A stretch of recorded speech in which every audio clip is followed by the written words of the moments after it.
Hello and welcome to the Vedic Conversation. In this second series, we're inviting guests to share their thoughts about a wide variety of topics. In this episode, we're talking with Light Watkins, a leading Vedic meditation teacher. Light grew up in Montgomery, Alabama, and has lived and worked in Chicago, New York, and Europe before settling in Santa Monica, California. It was there in 2004 that he was invited to a meditation talk where he met Tom Knowles, his meditation teacher, guru, and mentor. Light tirelessly works to promote Vedic meditation and runs the Shine events, writes his daily dose emails, has written 3 books, The Inner Gym, Bliss More, How to Succeed in Meditation Without Really Trying, and most recently, Knowing Where to Look. And during lockdown, started his podcast, End of the Tunnel. I'm Anthony Thompson, a Vedic meditation teacher based in London, and I'm joined by my Vedic colleagues Derrick Yanford in New York and Rory Kinsella in Sydney. Sit back and let's dive into this fascinating and wide-ranging conversation.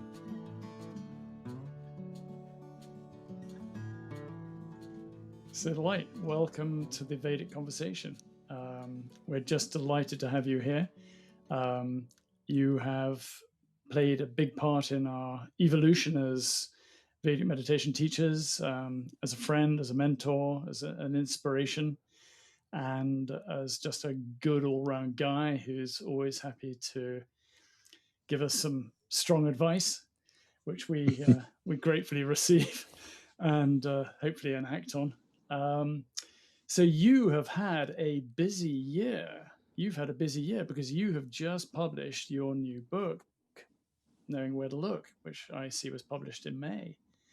Now, was that something that you had been writing last year and got published this year, or was it something that you had been doing in 2020?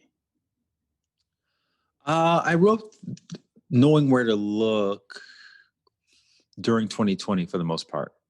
And actually, that's not true. I wrote it. So Knowing Where to Look is a compilation of a daily dose of inspiration email that I've been sending out since 2016. So technically, it's been in the works since 2016, and it was curated in 2020 and and edited in 2020. But for the most part, I just took what I had already written and just kind of punched it up a little bit and made it a little bit more evergreen, so that people 50 years from now can still relate to what's in there. That's fantastic. And this is your third book, isn't it? Because you wrote Bliss is More in 2018 and The Inner Gym in 2014. Correct. Yeah. It's my second published book, meaning with the publisher, and it's my third overall book because I self-published The Inner Gym. Mm-hmm. Mm-hmm. Do you enjoy writing? You know what? Honestly, I enjoy storytelling. So any way I get to tell a story, and what I started experimenting with in 2020 that is unique to that year is doing video stories, right? Because I felt like I had done a pretty decent job of the written story, the short form, easy to digest written story with a clear beginning, middle, and end.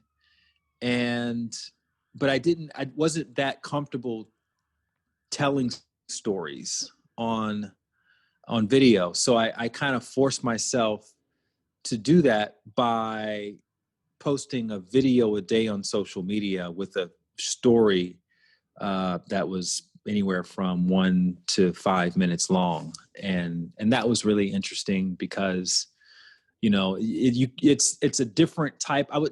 Sometimes I would take one of the daily doses that I had written previously, and I would try to adapt it to the video. And it never was an easy transition. You had to kind of go in and tweak it. And I realized that the way I tell a story is different from the way I would necessarily write a story.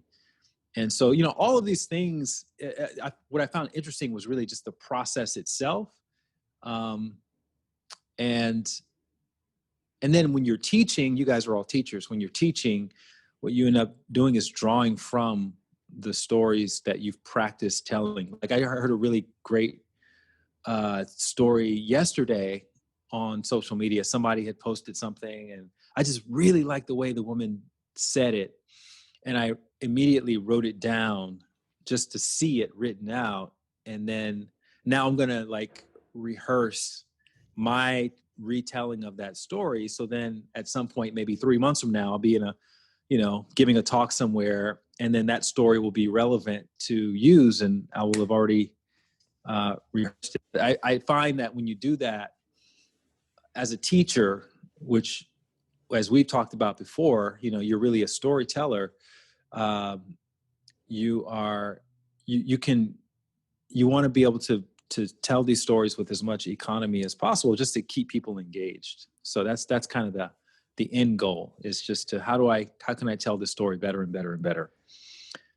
And I love seeing the kind of the work that goes into that, because I've seen you teach before and I remember thinking, wow, it's great. He's just got a story for every question that gets answered, thinking that it's, it's easy for people to say, he's just a good storyteller, or think it's some kind of natural trait, but it's great to see the kind of discipline you put behind it, and that, I've heard you talk about this before, where the daily dose made you do that. It's that discipline where the real genius of it comes out in the work itself, rather than, waiting for the muse to strike. It's sitting down and having to do it every day. And, speaking about your videos as well, you had a huge kind of breakthrough video this year that would be great to hear your thought process behind, that really kind of resonated with the Black Lives Matter movement that was going on. Yeah, would you talk about that for a bit? Sure. So just to kind of pull the lens back a little bit more, when I first started doing videos, because I think when you hear that story and you see that video and you hear that, it got 3.5 million views, you may think that that's something that's impossible for regular people. But here's how it all went down, right? I started off, I got a microphone on Amazon, a lav mic. It was a wireless lav mic. You guys are familiar with it.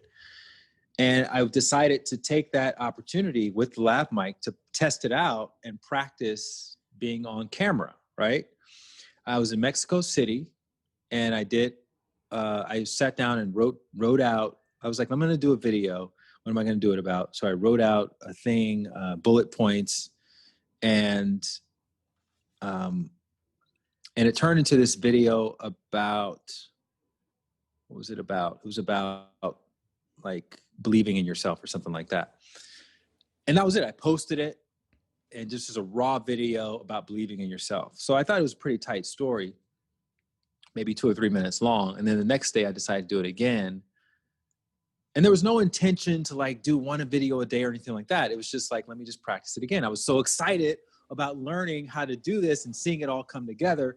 And then 3 or 4 days in, having already done the experiment with the daily dose, where I basically committed myself to an email a day, I decided, let me do the same thing with these videos. So that's kind of how that started. So I started doing these videos, but I wasn't putting a whole lot of thought into post-production. I was just doing the video.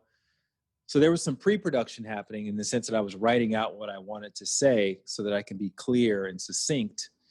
And then I would just post it. And then one of my viewers, somebody who was following me and watching my videos, she sent me a DM and she said, it'd be great if you added captions to these videos, right? So people who are maybe hearing impaired or whatever can also understand what you're saying. And I've always been intimidated by captioning videos, because I've never found a good platform for it. And I had one application that I tried to do captions for, and it was such a big hassle, such a big headache. But I'd never really, I always put myself through this test. I say, if there's something I want to do and I kind of half-ass it and I give a lackluster sort of search, I challenge myself and I say, if I was being paid $1 million to do this task, if I was my own assistant and I was being offered $1 million bonus to achieve this task, how would I do it then? And when I get into that kind of mindset, then I go all in and I can do the deep dive. And that's where I found a captioning app that you have to pay for, but it was a very efficient way of captioning videos. So I was like, okay, cool. So then I would shoot the video, and then it would take me 15 minutes to add captions to the video. And so that started to get more people watching the videos. And then a little while after that, I said, well, what about adding a headline to the video? Now I'm in London, right? I was in Mexico City, then I was in, I think, New York. Now I'm in London, and I'm still doing a video a day with captions, except no headline. And so somebody said to me, you know, if you add a headline, then that way people can find videos that you've done in the past very quickly. So I tried doing them, but I couldn't figure out the orientation of where you put the headline, where it fits in the video so that it can fit in that little frame on Instagram, which is this app that most people were using at the time. And again, I challenged myself, put myself in the $1 million task assistant role, and I did the deep dive. And it just, you know, and every breakthrough I've had really has come about from really just investing maybe a good 3 hours into understanding something, right? Whether it's looking at a YouTube tutorial video or reading a book about something. If I give myself 3 to maybe 5 hours to understanding something, I can usually break through and get it down. And then it's just a matter of practicing it to refine. So I figured out how to do that. And I started adding headlines to the videos. And then that kind of changed the whole trajectory of it, and more people started watching and sharing. And that's what I realized: when you have headlines, people share it more because it's, you know, you're making it basically easier for them to communicate what it is without them having to write out a whole caption about it. And so cut to, I was in London in February, I believe. Cut to April, or whenever George Floyd happened. I'm sitting on my couch in Atlanta. I rented this Airbnb because I've been nomading for the last couple of years. So obviously with the pandemic, you know, kind of puts a stunt on the nomad program. So I'm in Atlanta at this Airbnb, and I'm sitting on the couch, and I'm wondering, I'm like, well, you know, it's like probably 12 o'clock. So I'd like to get the video done as quickly as possible so I can get on with the rest of my day. And I know it's going to take me a good hour and a half, 2 hours, right? And from inception to final posting of the video. So I'm thinking, gosh, what am I going to do the video about? And then this thing just happened. And the thing with these kind of Black Lives Matter type of incidents is you can't really talk about irrelevant stuff when things like that happen, because it has a tendency to sort of hijack the whole news cycle. And that's all people are talking about. And most of my videos up until that point were just kind of random inspirational stories, right? I would watch something, a documentary, and I would do a video about that. I would have a conversation with someone about something else, and I'd do a video about that. So this whole George Floyd thing was happening, and that was all brewing, and Black Lives Matter was really starting to hit a critical mass. And I thought to myself, you know, I bet you a lot of my non-Black followers probably look at me as separate from someone like George Floyd. And I've also had experiences that I've never really talked about publicly. And so maybe I'll do a video about that. So I did the same process that I'd already done at that point, you know, many times, probably 100 times. I wrote out the bullet points that I wanted to share to make it succinct. What story do I want to relate this point to? And fired up the, you know, mic and all the things that I'd already practiced and rehearsed. And it was basically second nature at this point. Actually, no, you know what happened? My mic malfunctioned 3 days before. I didn't have the mic. And I thought for a second, maybe I'll just pause the videos for about a week until I can get my new mic in from Amazon. So I forgot, I left that out of the story. But I pushed myself because I'm the $1 million assistant. And I said, I got to figure this out. What would I do if I was being paid $1 million? And I just said, okay, you know what? I got to find a place in my apartment where the sound is going to be great. because if I did it in my normal spot, it's very echoey. So I turned a corner of my bedroom into my new video studio. And it was a bit of a hassle to do that, but I'd already done it 3 times before I did this one video that one day. And so I knew it worked, right? And I was actually grateful for that malfunction, because it taught me how to make do with my equipment malfunctioning, so that I don't have that excuse whenever it happens again. So I'm in the makeshift studio in my bedroom, and I'd written out this thing, and I was like, oh, this is going to be weird talking about this personal stuff. I never really talk about a lot of personal stuff in my videos. And it literally, like, just before the video before was like about Constantinople or some like random historical event. And so I told this story about being racially profiled when I was a kid and when I was a teenager and in my adult life, and how my girlfriend was when I was in my 40s, wanted me to walk her dogs. We lived separately. She wanted me to go to her apartment and get the dogs, because she was at work, and walk them. But she didn't give me the key. And I said, well, how do you want me to get in? And she said, can you just climb through the front window? And I was like, under no circumstances am I going to climb through the front window of your apartment on Friday night in Venice, California. She goes, why? I said, because I don't feel like getting shot tonight. That's not the experience I'm envisioning for myself. Lying on the ground, with this big mistake that went down with the LAPD and me. That's just not what I want to do. So she never understood what that was about, but she didn't know what my history of being racially profiled was. So anyway, I told that story, and I talked about how, because a lot of white people were asking at the time, what can I do? I feel helpless. And I was saying, just you have to imagine that someone like George Floyd was related to you.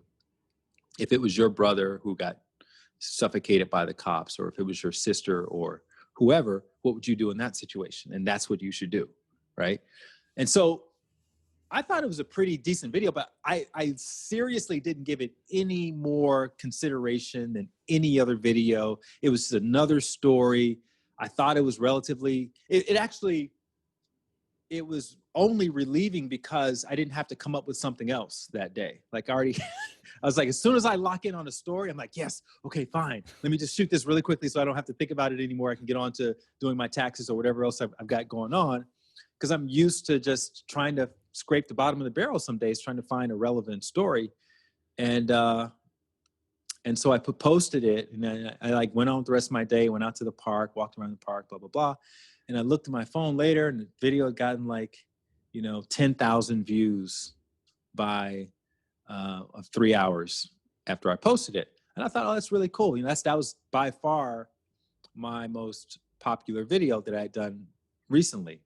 And then a couple hours later, it was like 20,000 views. And then by that night, it was like 30,000 views. And it just kept, and every time I go, wow, I've never gotten this many views before in a video. Woke up the next morning, 200,000 views. Later on that day, 500,000 views. I was like, holy crap, this is crazy. And then people started sharing it all over the place. It was like getting hundreds of shares and mentions.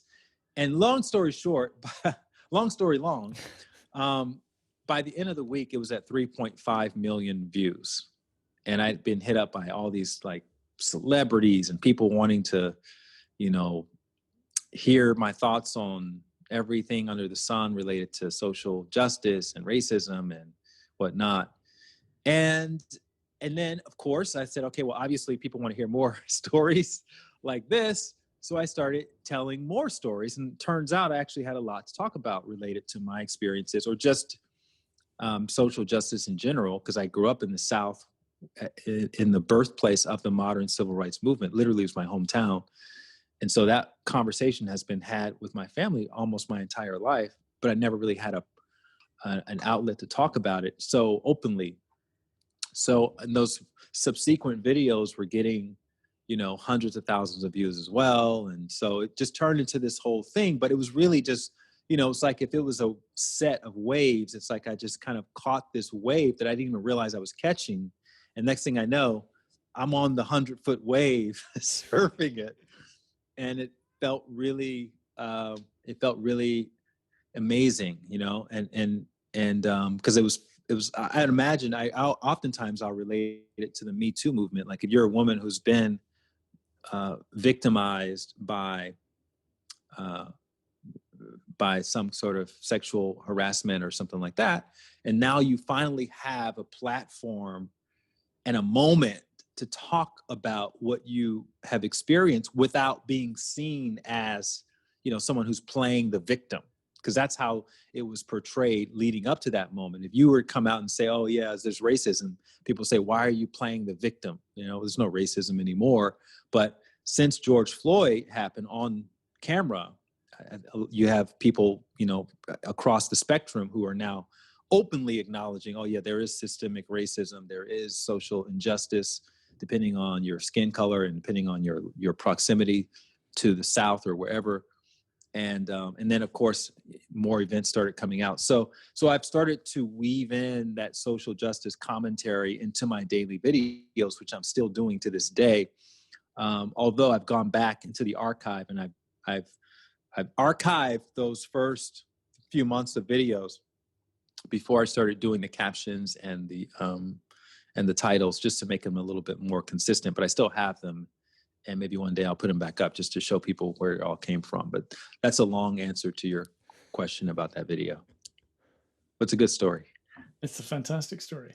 I like the way how you frequently put yourself in the position of somebody else, like the assistant who's going to get the $1 million commission.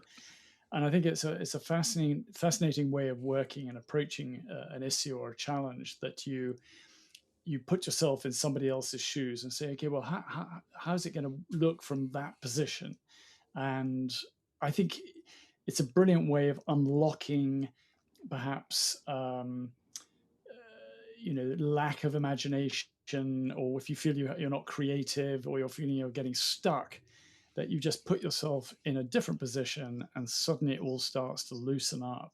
And I think you seem to do this quite a lot. And I see you, I mean, you're out of probably in the Vedic teaching world, you seem to be the most innovative of the teachers. You're the one that's always out there making use of all the latest technology, really exploring the potential of the technology on various platforms.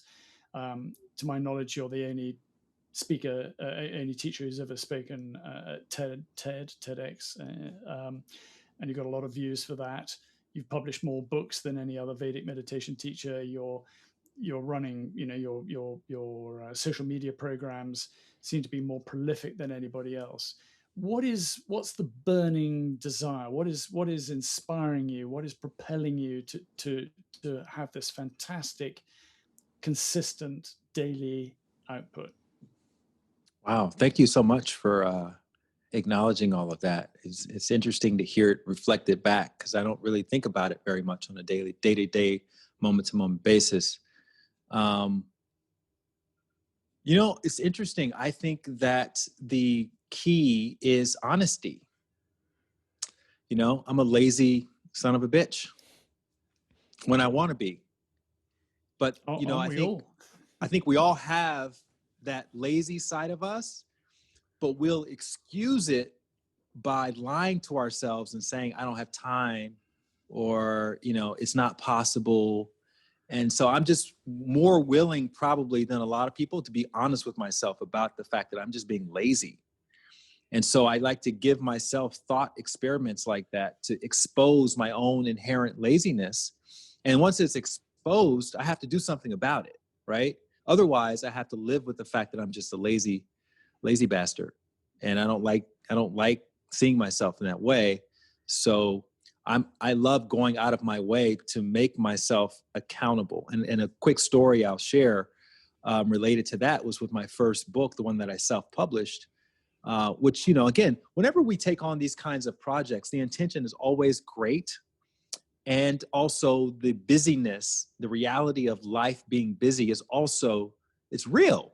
People are busy. It's not even that you're being lazy most of the time. It's just that you are preoccupied with just your normal routine. And that's why you haven't written that book that you've been thinking about, potentially writing, or you haven't done the screenplay, or you haven't started the meetup, or whatever you've been thinking about doing, is because you let your own busyness get in the way. And one of the videos that I posted down in Mexico City, this is actually one of my personal favorite videos. And by the way, my videos a lot of times are just for me. Like, that's why I'm so into them, is because it's stuff that I need to hear for myself, right? And I can't be talking all this talk without walking some of the walk. And so that video was about doing it while you're busy. Because if you're waiting for some magical, mystical day to come when you're not busy, or you're not busy enough to get the thing off the ground, it's never going to happen.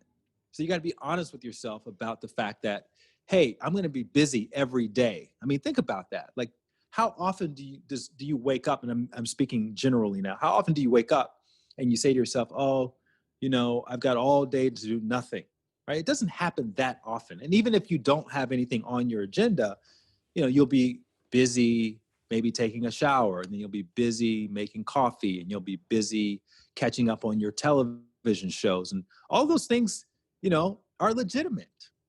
I don't get into shaming people for doing things like that, because I personally find a lot of inspiration from a random show or some magazine article or some off conversation that I wasn't intending to have with the barista at the coffee shop, but it triggers a memory or some sort of cognition that leads to something that I end up writing about or telling a story about later. So I don't think there are any throwaway moments. I just think you have to be intentional around producing or creating while you're busy. Because if you're not intentional about it, and you're not intentionally creating the space for that and planning within that busyness, then you're probably not going to do it. And the first step is just being honest about the fact that you do have a lazy side that will let you off the hook. You're going to be busy. Now what? Now what are you going to do, right? Those are all the fixed variables in the situation. So what are you going to do now? And once you figure out how you're going to make it happen in spite of your busyness, then you're going to start to make progress. But if you don't really take time to do that and be honest with yourself about it, then it's going to be very, very difficult to make progress, short of being in the hospital or being in jail or somewhere where you just can't go anywhere and you're forced to have to do something with your time. Yeah, I think it's like with meditation as well. It really helps to make it non-negotiable, because otherwise, like you say, you're negotiating with yourself and you're letting yourself off, and you're saying, oh, well, I had a tough day, or, that meeting was really bad, I'm not going to do it today. And the benefit of making it non-negotiable is that there's no question. And, especially if you make that commitment public, like my daily dose, it's not my sometimes dose or my weekly dose, it's daily dose. That's right. And you have to do it every day, which is amazing. And notice what I say at the end of my videos. See you tomorrow. See you tomorrow. I've put myself on the hook. I'll see you tomorrow. That's why I say that. I don't say that because I'm genuinely interested in seeing them tomorrow. I say it because I know that if I don't say it, I'm going to find an excuse to not do a video tomorrow. And I still need that. Even though I've been doing it for, hundreds of times now, I still need that accountability. So however you can build it in organically, where people don't even really notice that you're making yourself accountable, the daily dose, I'll see you tomorrow, then you do what you got to do.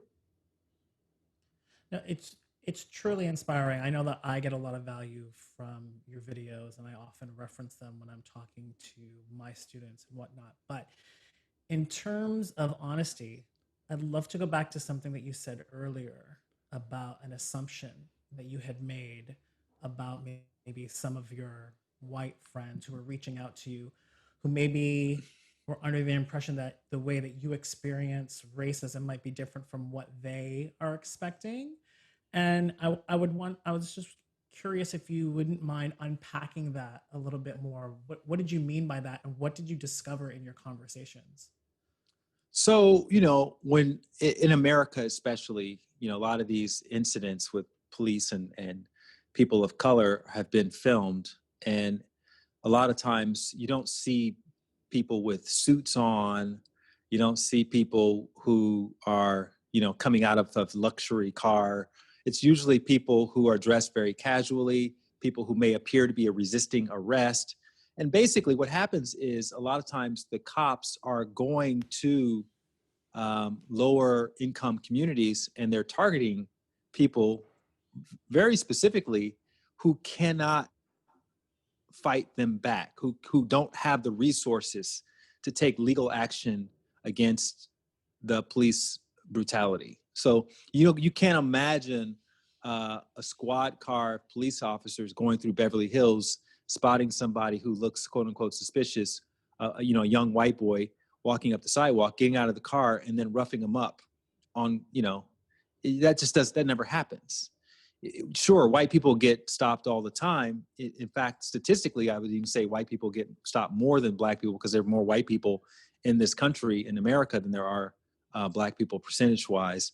But you don't see the same level of harassment occur when that happens on the other side. And so I think people have some judgment around that, because if you listen to what the other side says, the conservative people who don't believe that police brutality is a thing against black people, they just think that it's what happens to everybody and it's just a part of living life in America.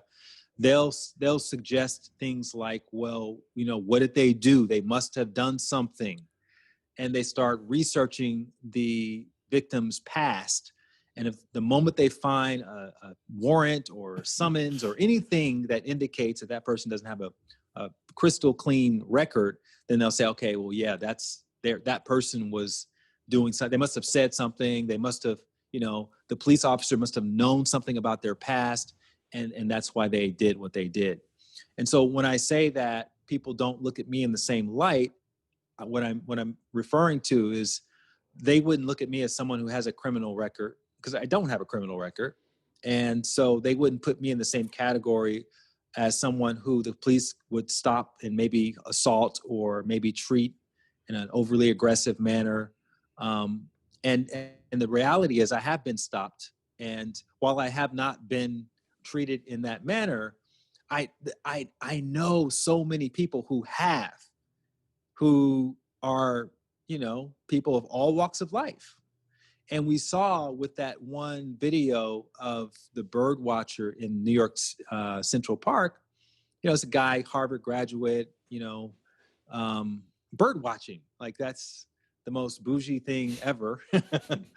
And we saw how the young white woman responded to him asking her to put a leash on her dog, and the languaging that she used with the police, saying, this is an African-American man threatening my life and blah, blah, blah. And she knew that it's subconsciously that language would instigate a stronger response from the police than just saying, hey, I need someone to come out and talk to this person and help settle this dispute that we're having. And so just, in society, there's an inherent understanding that, the fact that you have darker skin makes you a bigger threat than the fact that you may be doing something that could be considered trivial or, not even worthy of having a police officer come out. And that puts your life at a greater risk of something more dangerous happening to you. And so I think people separate me from that. And I wanted them to not do that anymore, because if they're doing it with me, that means they're probably doing it with other people as well. I've even had white people tell me, you're not really black, because you're too well-spoken, or the way I dress, or my occupation, things like that. As if the police are going to pull over and say, okay, wait, what do you do for a living? Okay, where'd you go to school? They don't do that. They just see who you are. I'm a tall, 6'3" black man from Alabama. I work out, so I'm pretty fit. And if you're on a dark street in Venice, California, and I'm walking around with a hoodie on because it's cold outside and I like hoodies. But if I have a hoodie on, I've had people literally, I'm walking down the sidewalk, people literally jump when I turn a corner. Like I'm the boogeyman. And I'm just a regular, I'm probably about to go home and meditate. and I've proactively, I've crossed the street because I haven't wanted people to have that kind of reaction. And it's like, who else thinks about that? Who else in any other race thinks about the fact that they would be perceived as an apex predator, right? Like you're a shark in the ocean, like the worst thing that someone could possibly come across, except for Black men in America. And so you become sort of conditioned to have that reaction from people, and you try to do whatever you can not to have it, not necessarily because you want to make them comfortable, but you just don't want any problems. Like, I don't need those problems in my life right now. I know it happens. Maybe it doesn't happen within proximity of where I am right now because, the police don't heavily patrol my neighborhood, right? Because those people have the resources to take legal action against brutality. So why would they come here unless there was a serious danger? In which case I would stand out like a sore thumb. I would instantly be targeted as a suspect because what am I doing in this area with $1 million homes, right? So either way, I'm in the wrong place, wrong time situation. And I'm mindful of that. And just having to be mindful of that is kind of like having to carry this heavy go-ruck backpack with you everywhere you go, right? In case something goes down. Like no one else has to do that. And so, it inhibits you from feeling as free and as expressed as you probably want to be just as a human being on earth. But that's just the part of the deal of having this vehicle that I'm living in and that you're living in, Derrick, is that you have these misperceptions about you that you have to kind of proactively and position yourself around so that you're not going to create unnecessary problems. Beautifully said. My follow-up question to that, because the way that you make it sound hopefully colors it a little bit more for people who cannot imagine having that burden. Can you talk about your thoughts about either how it has or hasn't polluted or perverted your view of people who don't have that burden, or the people who are contributing to the system that keeps folks like you and me continually walking around with that sack? Yeah, I think it's actually a benefit. I think it's a good thing. And I'll tell you another story related to that. When I first moved to LA in 2002, my whole deal was I wanted to become a yoga teacher. So what's interesting about that is I was not very good at yoga, but I wanted to be a teacher because I just liked the idea of guiding people in that way into themselves, right? And so I took a yoga teacher training. I was the stiffest person in the whole training, could barely touch my own toes without bending my knees. And I had a lot of shame around that, because I'm going to be teaching people how to do yoga and I can't even touch my own toes. Like, who does that? But in any case, when I finally got through the process and started teaching classes, what I later realized was not being able to touch my toes was an asset, because it gave me the ability to relate to people who also felt shame, who also had body image issues, who also didn't feel like they were good enough. And what I discovered was that that's almost everybody. Everybody has some aspect of that, of not good enoughness, that they carry around with them. And it may not be related to their body, but it could be related to their finances. It could be related to their intellect. It could be related to their, emotional intelligence or whatever. And there are, when you speak to that in a general way, everybody can relate to it. So I got to use my biggest perceived obstacle as an asset to communicate and to be a more effective communicator than someone. I noticed for myself, taking yoga teachers classes who were really bendy and like contortionists and all that. I hated their classes because I never felt like they were speaking to me. You know, they would demonstrate something and they'd be kissing their own ass. And I'd be thinking, there's no way I can do that. Like, and everyone's like clapping. Oh, that was wonderful. It's like, who cares? Like, what does that say about you as a person that you can kiss your own ass? It doesn't say anything except you can kiss your own ass. So give us something a little bit more meaningful that we can all have as a takeaway from this experience.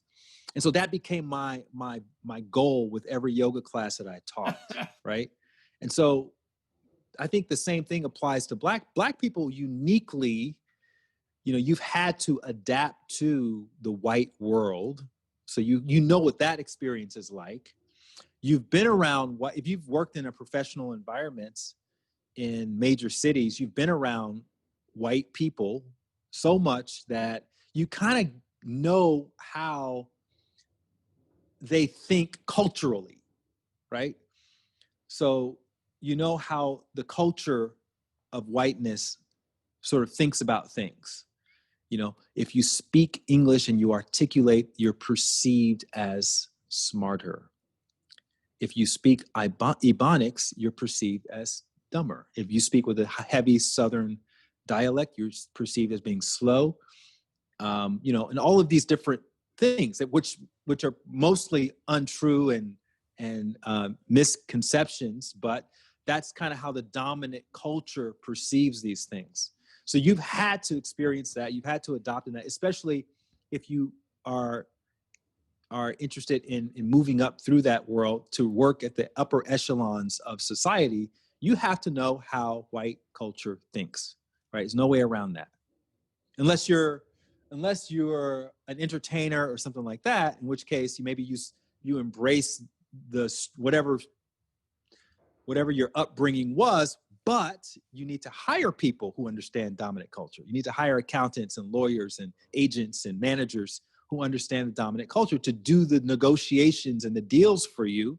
Otherwise, and this is something that happens all the time, you end up signing your life away because you didn't read the contract, you didn't understand the language and blah, blah, blah. And that's a part of that dominant culture, right? Those contracts, the way we do things, how you fight contracts in court, all of that is a part of that dominant culture. So you have to do that. You have to understand that. So that's great. You have that understanding, but then you also understand what the other side is like and what it feels like to be oppressed and to be a part of that group that gets oppressed and what that conversation is like. And so all it does at the end of the day is it makes you a more effective communicator, because everybody carries around with them some aspect of them where they feel like they're oppressed. Whether you're short, right? If you're a short man, there's maybe a little bit of a stigma you have around that. Or if you have a speech impediment, right? You may feel like everybody who speaks well is privileged and you're not. If you are tall, right? If you are skinny, like I used to have this body image issue thing about being too skinny, and I used to always admire people who had more full frames. And if you're really overweight, right? So everybody has something. And so you can, by speaking to that aspect in a way that validates the top end of that experience, hey, you're enough, you're fulfilled. Fulfillment is within. You can do everything that anyone else does, right? It may take you a little bit longer. You may have to take a different route, but you can do it. And that's what became the genesis of my daily dose of inspiration. Like I kind of understood it inside, but I'd never really articulated it in an intentional way until I started writing my daily emails and started writing my first book and organizing my thoughts in that way. And that just makes you a better speaker, whether you're on video, whether you're on stage, whether you're in a classroom. And, but you're weaving together. The theme is always the same. The theme is basically, look, we're all one. If anyone else can do it, you can do it. Nobody's special in this room, right? It's just a matter of following your heart, finding your purpose, and saying yes to what's inside and not being too afraid to take a leap of faith. So it's literally thousands of different ways to say that same thing, using the very thing, the obstacle, right? It's like what Ryan Holiday says, the obstacle is the way. So showing people how to use the obstacle to find their own way. And that's what makes it compelling, because everybody has an obstacle, but very few people look at their obstacle as the gateway to their potential, right? And so you're just reminding them of that. That's what we do with meditation as well. We say the mind, the thoughts, that you thought that was the obstacle. No, that's the way in. You got to embrace the thoughts. And by embracing the thoughts, you make your way into the good stuff. Beautiful. There's a great inspirational talk by Arnie Schwarzenegger where he talks about that thing of the aspects about himself that people said to him at the beginning would make him not be able to be a Hollywood star, like his crazy name and his crazy accent. They became the things that propelled him. And James Cameron said, I cast this man because he sounds like a robot. That strange Austrian accent that people said, you will not work in this town. That's what got him his gig. That's what he's famous for. So he says, embrace those things about you which are different, because who wants, another Stallone? Then that person's not going to get hired. Where you take the bit that is different and unique about you and you build your message around that, and that's how you break through, which is great to see coming from you. But it'd be great if we could talk a little bit about your nomading, because we're all sat here under various degrees of lockdown, not able to travel, which is tough for people who take 2 holidays a year. But from someone who is constantly on holiday, living this nomad life, and writing about it. How's this been for you, being stuck when you were living out of the smallest bag you could muster, and now you're in one place for months and months? Yeah, it's a really good question. It's interesting because I love it. And what I've realized is that freedom is actually not about how many places you can go. Freedom is about feeling like you don't need, how much stuff you don't need, right? So in the last couple of years, I've been fortunate enough to have traveled the world 2 or 3 times over. And so I don't have cabin fever. I'm happy to be in one place for now. I'm still living out of my backpack. I'm still maintaining minimal, I don't buy stuff without replacing something. And so I love it. I love being in one place because it gives me a chance to kind of have that experience again. And I know that it's just temporary. It's not going to be forever. And so just that understanding. And again, it's like, I heard a friend of mine say a really cool thing. He's a judo coach. And he said, your goal in judo is to practice in such a way that you make yourself extremely uncomfortable. And you keep doing that. You keep taking yourself to that zone where you want to give up, but you're going to keep going anyway. And eventually, if you keep doing that over and over and over, that uncomfortable zone is going to become your paradise, your personal paradise, right? And so when you go to competition, your goal is to take the person you're competing against out into your paradise and watch them drown. Right? That's all you have to do is get them out beyond the comfort zone, and then they'll start. You don't even have to do anything. You're just there treading water. You just watch them. You just watch them freaking out and drowning. Right? Their own discomfort is going to make them drown. So the point is, being uncomfortable is uncomfortable, right? Nobody wants to be uncomfortable. What if you targeted that? So over these last couple of years, that's basically what I've been doing is, hey, I'm going to go to this new city or this new whatever. I'm not going to make any plans. I'll plan when I get on the ground. I'll see what's happening when I get on the ground. No, I don't speak the language. I don't know where I'm going to stay tonight, but we'll figure it out. And I keep doing that over and over. And by the way, I'm not going to take anything with me. I'll take a backpack, right? I'll take 1 pair of shoes. I'll take 2 pairs of underwear. How are you going to wash clothes? I'll figure it out. And then go on YouTube. Okay, this is how you wash your underwear in the sink, right? Didn't work the first couple times, but I worked it out, figured it out. And then you just have to adapt to all these different situations. And then before you know it, the thing that would make somebody, a normal person, the most uncomfortable, you're like, hey, this is great. I love it, you know?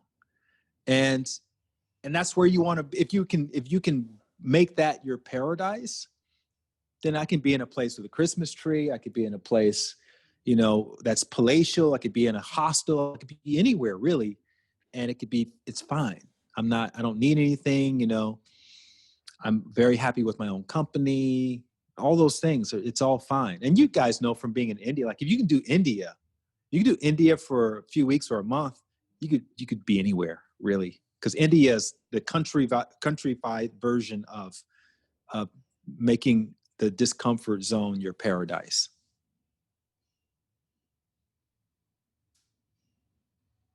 Everyone's nodding there. Should I not start nodding my head too?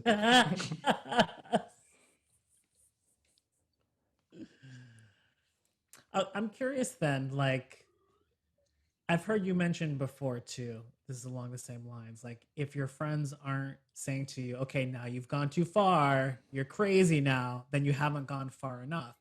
And so with all of these things that you're doing, is there a next level for you? Or how do you see, I guess that question, how do you see yourself 5 years from now? What is the crazy you haven't experienced yet? See, that's what's interesting. I'm glad you brought that up because I think it's necessary to talk about. I don't want anybody seeing this video and thinking, oh, I'm going to give all my stuff up tomorrow so I can have that, I can be in paradise. It doesn't work like that, right? I'm a big fan of baby steps. So before I got rid of all my stuff, I had been traveling for 2 years prior to that. And when I would travel and be on the road for a week, I would challenge myself, just like I do those thought experiments to get myself to work harder. I would challenge myself to say, okay, well, let me see how little I can take with me. I don't want to check any luggage, right? I don't care if I'm going to India or Africa or wherever. I don't want to check any luggage. So I'm just going to take a carry-on. So if it doesn't fit in the carry-on out of all this crap in my closet, then I can't, it's not going to happen. So I have to force myself to find stuff. And I made mistakes. Like some stuff, I forgot to bring a jacket and I got to go out and buy a jacket. Or I didn't have the right shoes, or I didn't have the right, whatever, swim trunks. And I learned from those experiences over a couple of years what I actually needed. And then you start to notice a pattern. I always bring this pair of pants. I always bring these shoes. I always bring this shirt. I always bring this, other accessory. So these are going to become the normal, the fixed components in the bag. And so after you have all of that, then, you're ready. You're ready to go to actually take the big leap, which is really a small leap because you've been taking micro leaps up until that point. So the big leap doesn't even feel like a big leap. To other people, it's going to seem like a gigantic leap because, everyone's so busy in their own little world. No one's really paying attention, even though you may have been posting about it and stuff. No one's really paying close attention like you are to your own process. And so it's going to seem like a gigantic leap to them, but to you, it should never feel like a gigantic leap. It should always feel like a medium level or small leap because you've been doing the groundwork and building the foundation so much so that you've already tested it out as much as you can and simulated it. And then that final step is just to cut the cord, and go ahead and do it. Because you can't really have the full experience until you fully commit to it. So there's no such thing as I'm going to try out being nomadic. That's like saying I'm going to try out being married. Like we're going to move in together. We're going to try it out. No, you have to actually get married, put the ring on the thing, spend the money on the wedding, make the arrangements, then move in. And now if she moves out, you're going to lose half of your stuff. That's what trying out being married actually feels like. This other thing is just, an excuse to have sex a lot or, to have someone cook your meals for you or whatever. So it's the same with everything else. If you're going to try it, you have to actually do it. There's no trying it without actually doing it. It didn't get real for me until I put my 30-day notice in on my apartment. And that's when I was like, okay, this is real. I can't back out of this now, or I'm going to lose, thousands of dollars. And that's not what I want to do. One other question, I guess, I think that maybe is the most relevant for our audience and everybody right now. 6 months ago, the world turned upside down. And I think we all can attest to some of the things that we've risen to and things that we've created. What would you say is the biggest thing you've learned about yourself in the past 6 months that maybe without this condition would not have presented itself? I would say that I have a lot more to say about social injustice and racism than I ever imagined, than I ever thought. And that for some reason that maybe I don't even fully understand, my perspective resonates with a lot of people. It resonates with Black people, with white people, with a lot more people than I ever imagined it would. Like, I never thought for a million years that video would go as viral as it did when I posted it. If I knew that was going to happen, I would have worn a different shirt. I would have taken more time planning it. I would have imagined if you knew the outcome of all of your actions, how much differently you would approach them. But literally, it was just another video in my mind. It was just another video that I had to do, and so it was affirming to see the effects of that video and the subject matter, especially considering the subject matter, because I never talk about that stuff. I just never really felt like it was relevant enough to talk about publicly, or people wouldn't get it. And so I love when that happens, because, again, it's something I've thought about for my entire life. It's like an internal conversation I'm having almost all the time when I'm out in the world. But it's never really been something that has shown up in such a big way. And so that was awesome. That was surprising. And then also starting up my podcast, which I did in the last 6 months at the end of the tunnel, I always knew it would be fulfilling, or it would be a great outlet for the fulfillment that I have. But it's kind of like, I don't have any kids, but I hear people all the time say, oh, when you have a baby, it's so amazing. You never realize how much you love until you have a baby, and this kind of thing. And I would say the podcast is not in the same category as having a baby, but I didn't realize how much I would be into it until I started really doing it. And every facet of it, the research, the actual conversation, the post-production, the promotion, like everything about it, I'm really into it. And I could even see this becoming maybe a full-time thing, and I teach meditation on the side, or I give talks on the side. So it's that level of enjoyment that I'm having with it. And so we'll see what happens. I'm sure it's going to be a great success, because once again, you're taking that very thorough approach. You're doing the research, you're taking the baby steps, as you remind us all to take, and it just grows and evolves into something which is part of the zeitgeist. You're reaching people and connecting with them, and this is what they want to hear right now. And you seem to be one of the very few voices that can reach out into many different corners of this extraordinary world that we all are balancing on. But yeah, I wish you well with that. I think it's going to be a great success. Thank you. We're kind of coming up to the kind of end of our allotted time. And I'd just like to say, thank you so much for being so generous and giving us your thoughts on life, on the stories you've given us about how you've made things happen, and sharing your process of how you connect with people. And I'm sure that you're going to go on to, we know that you're going to go on to great things. And we wish you well. Thank you very much for joining us. Thank you. Thank you guys. It's awesome. This has been a delight. Appreciate it so much. I know. I love this. I can't wait to see more Vedic Conversations. Come back again. Yeah, keep it going. It's non-negotiable. That's by Non-negotiable. having Love it. three of us, we have to do it. Every Wednesday night. Cool.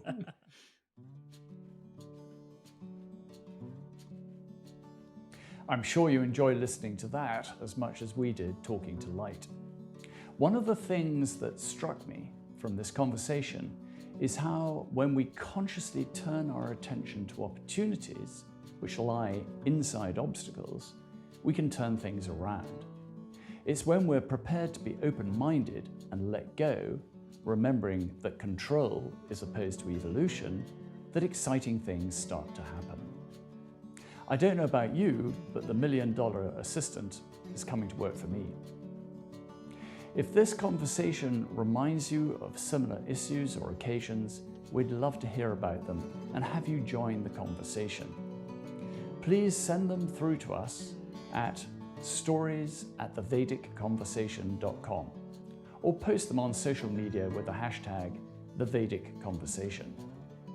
If you've enjoyed this episode, please share it with your followers and don't forget to subscribe to our channel. See you next time.